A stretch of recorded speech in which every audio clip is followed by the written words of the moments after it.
You don't need to stretch the truth to get people's attention. There are so many people who are getting the WHO's proposed pandemic treaty wrong.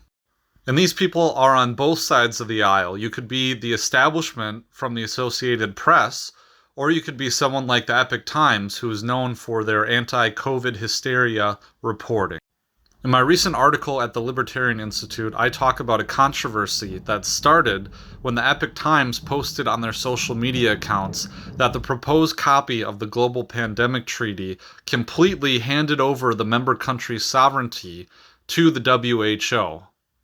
Of course, all the fact checkers at the Associated Press and Yahoo and all these other places, Snopes for one, globbed onto that because it says in the proposed document that the document does not supersede the sovereignty of the member states, and that each member state who signs on to the document has complete and full autonomy and control over their domestic pandemic policy.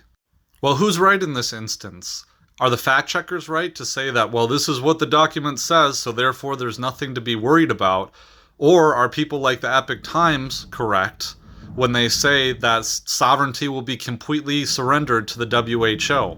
Well, they're both wrong. But it's probably the Epoch Times being wrong that hurts people who are rightfully concerned about this issue the most, because they discredit, by being wrong and exaggerating the threat and where it comes from, they discredit all reasonable, accurate dissent.